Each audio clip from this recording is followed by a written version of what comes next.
One of the first things I do when I go shopping is I think about meal prepping. I don't want to say I plan meals yet because sometimes I don't have the time, like when I go to the city, to sit down and do a full meal plan based on what I can find. In this case, I'm doing sort of a reverse meal planning where I bought certain things and now I'm going to prepare meals around those. I hope that makes sense.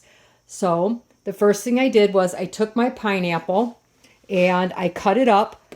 I'm going to leave this one out to eat for the week. And then I have two smaller containers that I'm going to put in the freezer so that I can enjoy those in the next week or two or three, sometime this month, if I do not find another pineapple at an affordable price or if it doesn't fit into my budget. So this just gives me the opportunity to enjoy some a little bit later because, quite frankly, apples and bananas, which are two of the least expensive right now in my area, it gets kind of boring after a while, and it's nice to have different flavors in here from time to time. Well, I'm a little concerned with the papaya. I've never purchased a papaya before, and to be honest, I've never eaten it fresh. I've only had it dehydrated, and I asked one of the workers who said to get the ugly one, the papaya that I got, because they tend to be a little riper, but as far as I knew, I thought they were a lot more orange than this, unless there's different types. Maybe one of you guys know.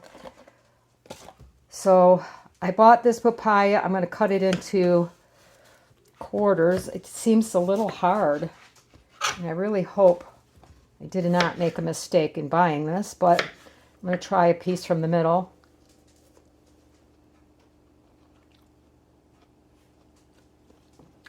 It's a little bland, to be honest, which is really disappointing, but I'll find a way to use it.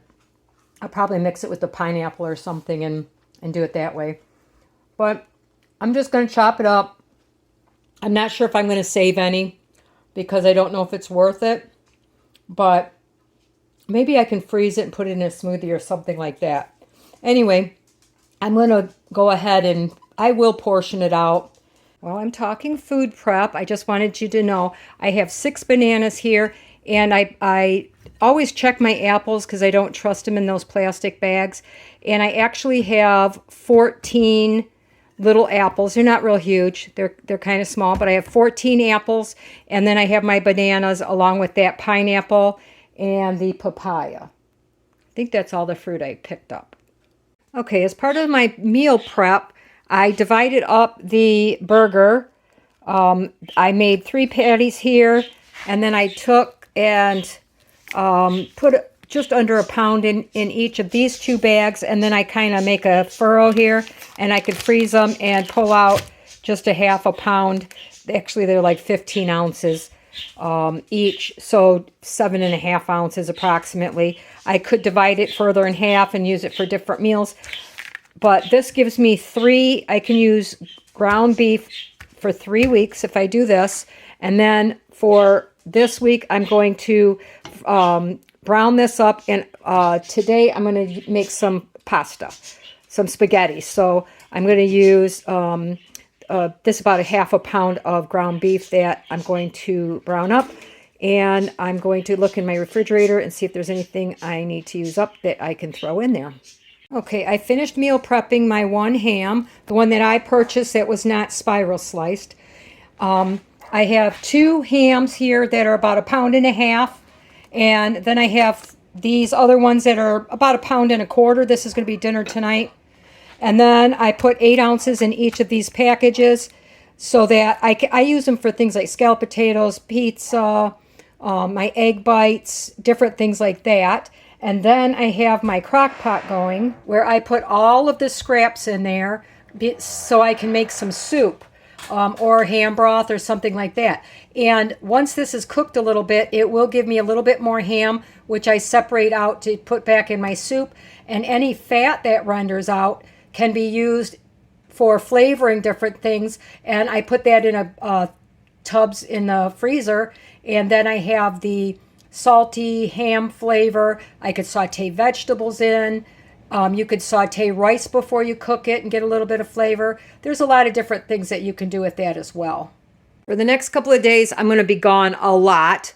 My brother has appointments, 1 hour in one direction, 3 hours worth of appointments, and an hour and a half in the other direction. So I have decided to make some potato soup.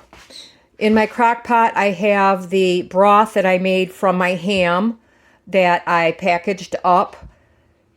And this is going to be the base for a potato and ham and cheese soup for dinner tonight and maybe even tomorrow, depending on how it goes. So this is the base of my soup. Obviously, we're going to need some potatoes. So I'm going to add in a bunch of peeled and chopped potatoes.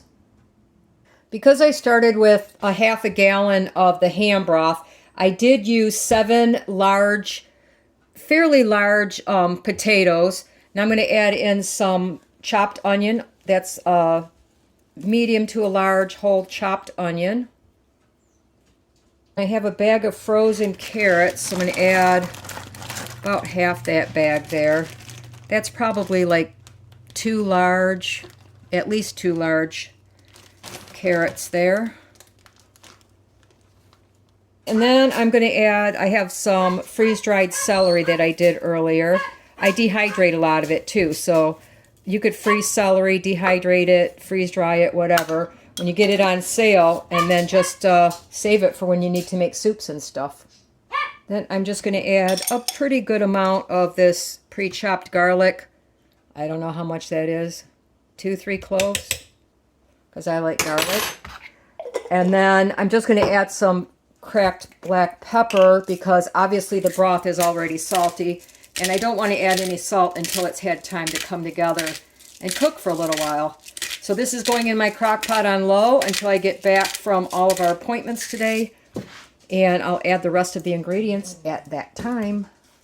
All right, I was gone about 4 hours and everything's nice and tender now. So I'm going to use my stick blender and I'm going to make it kind of a chunky blend because I don't like it super smooth.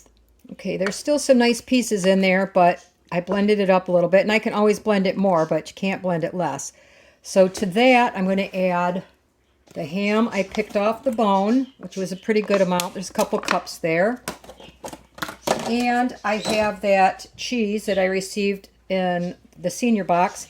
And I used about, I guess there's probably about 6 ounces or so there. And I'm going to let that melt in here because I'm not going to be adding any heavy cream. This is more like a baked potato soup. I know a lot of people add cream or milk, but I didn't want to add that because I'm doing the cheese and the ham. And I figured if I wanted a little bit more creamy, I can use some low-fat sour cream that I have, or non-fat, whatever it is, light sour cream.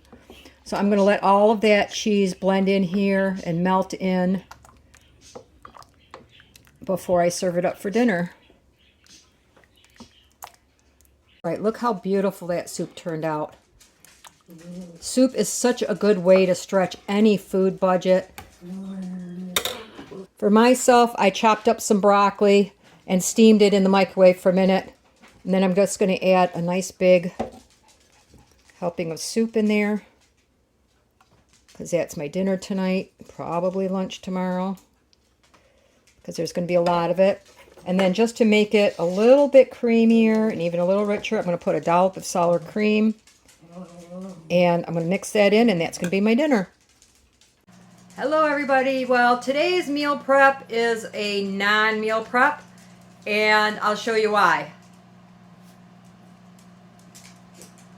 This is why I try to get ahead on a few things. I have to get a different brace in a couple of days, but I decided to, of all things, open a jar, and when I twisted it, this arm snapped funny, and I have a bone chip right here in my wrist, and I did something to the ligament, so I have to see an orthopedic doctor to find out exactly what's going on. But they do know I have a bone chip, possibly 2 in there. Can't move my thumb or it hurts like crazy. So it's a leftover meals. I'm going to go in the freezer, whatever anybody wants. I'm going to pull it out, just throw it in the microwave, and I'm not going to be able to do much for the next couple of days until this gets a little bit better and I can at least, I can't even grip anything with these fingers, you know, like trying to open and close stuff because it hurts too much. It makes this whole side go all the way up into my elbow. So anyway, one good reason to meal prep and get a few things in the freezer. You never know what's going to happen.